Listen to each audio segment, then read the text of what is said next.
Deesa Patan highway પરથી આસેડા ગામ જવાના માર્ગની હાલત સુધારવા માટે લોકોની આક્રમક માંગ। ડીસા પાટણ હાઈવે પર આસેડા ગામના પ્રવેશ દ્વારથી નોગોસ પરિવારના સ્મશાન સુધીનો માર્ગ અત્યંત જર્જરિત હાલતમાં છે। આ ખરાબ રસ્તાને કારણે સ્થાનિક રહેવાસીઓ ભારે હાલાકીનો સામનો કરી રહ્યા છે। આ માર્ગ આસેડા, ખારેડા, વારણે અને ગઢ જેવા ગામોને જોડતો મુખ્ય રસ્તો છે।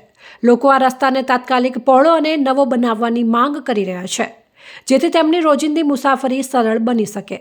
આસેડા અને આસપાસના ગામોના લોકોએ સરકારને આ રસ્તાની મરમ્મત માટે ઘણી વખત રજૂઆત કરી છે, પરંતુ હજી સુધી કોઈ નક્કર કાર્યવાહી કરવામાં આવી નથી। આસેડાથી વાહણે ગઢ, પાલનપુર તરફના માર્ગ પર શાળાઓ અને અન્ય મહત્વપૂર્ણ સંસ્થાઓ પણ આવેલી છે। આસેડા ગામના લગભગ 10,000 થી 12,000 ગ્રામ્યજનોને આ રસ્તાની ખરાબ હાલતનો સામનો કરવો પડી રહ્યો છે। સ્થાનિક લોકોની માંગ છે કે આ રસ્તાનું તાત્કાલિક સમારકામ કરવામાં આવે, જેથી તેમની દૈનિક મુસાફરી સરળ બને અને ગામોને જોડતા મહત્વપૂર્ણ માર્ગ પરની મુશ્કેલીઓ દૂર થાય।